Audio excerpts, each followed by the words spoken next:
Hi everyone, my name is Jerry, also known as Light, and today I'm here to talk to you guys about team communication from a perspective at a collegiate level. So myself, I played League of Legends at a collegiate level for a year, and I want to talk to you guys about my experience with team communication and the positive and negatives that I've gone through.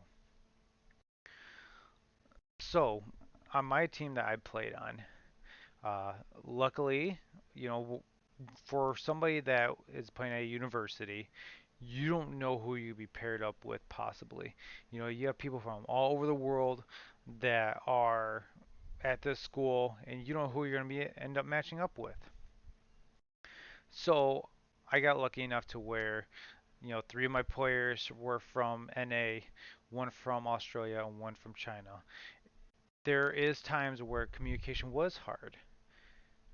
Our one player from China had very little knowledge of speaking English, so it made it very difficult.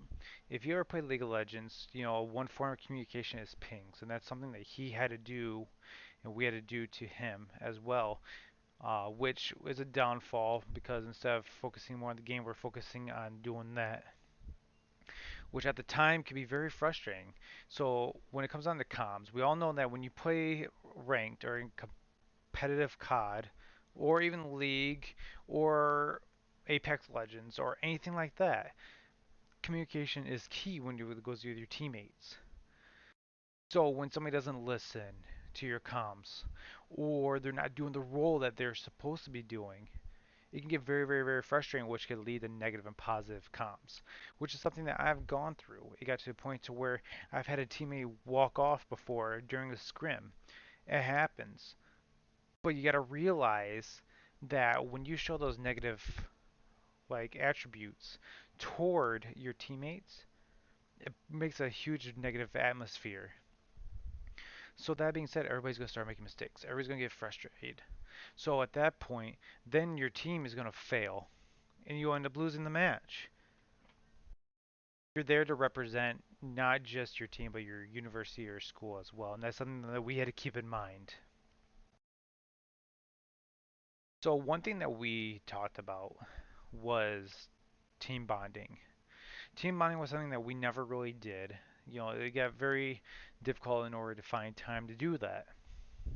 When you go to college full time, you are playing, collegiate esports or even a different sport or whatever you do, your clubs.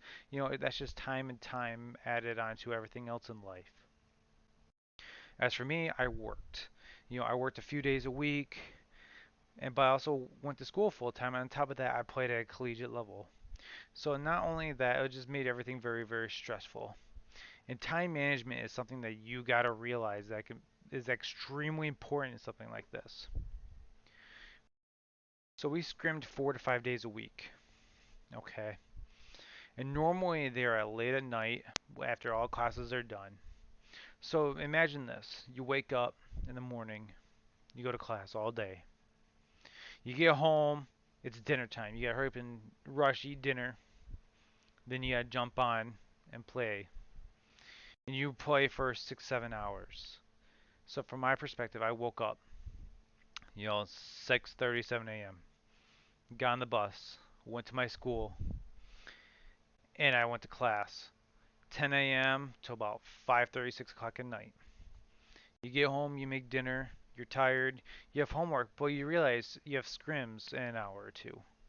And it makes you very frustrated because you're like, man, I have all this homework, but I got to do this. I'm there for my team. I have four other players that need me, right? And there you go. You're on at 7 o'clock. You don't get off till 1 o'clock in the morning. What do you do? Do you do homework? Do you go to bed? That's something that you got to figure out as you are going into this. Communicate with your teammates. Figure out what are they doing in this in their situations as well. So when it comes down to team bonding, we got together. We did not talk about the game. That's something that we tried to focus on. We wanted to sway away from that. Okay. We talked about personal lives. When you talk to our one teammate that's from Australia, like what's Australia like? Do you like it there? Do you like being here in the US better? What's it, like what do you do for fun around like where you're at? Things like that. You're trying to create a bond with your teammates. And that's something that's extremely important and it helps build communication. That's one thing that I wish that we would have done more was that. But unfortunately, as I said before, being at a collegiate level, going to school full time, playing is very difficult. That's something that I wish that we had more time of. And honestly, if I would have gone back, I would have mentioned, hey, and instead of scrimming tonight, let's do a team bonding. But unfortunately, we never did that. So maybe for those who are listening, try that with your team if you end up being the same perspective as me.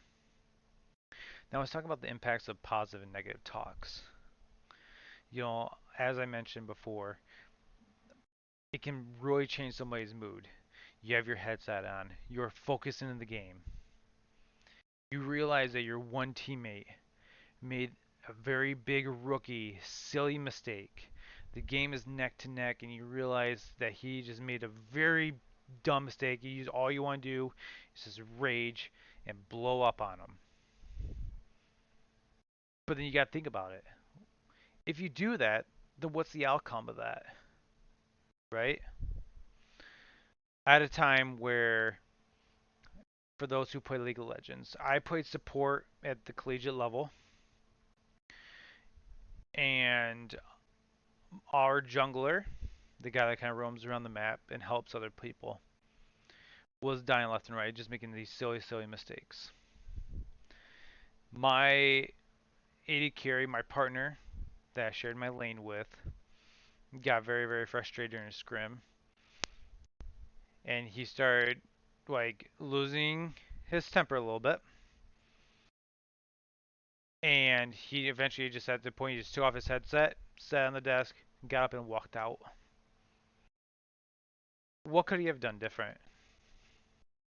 I mean, I get it. I was very frustrated too. But things happen. Some people, times people just have bad games, and that's exactly what happened. But instead of walking out, what could he have done different? Could he instead just sat down, just finished the game out? Then afterwards, we could have went and watched our scrim, and then asked him, hey, and maybe instead of doing that, you should have done this. That right there shows you how important communication is. Okay, you gotta talk about the pros and the cons. So that being said, you just gotta think before you act, and that's something that at that level you have to do that. Because if that continues, then people will just fail, and then your team will not end up winning. And eventually, after that incident, teammate came back after a few minutes. The match was over.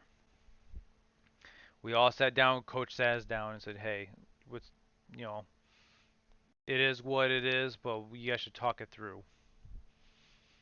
Our jungler said, "Yeah, I just had a really bad game. I don't know what I was thinking.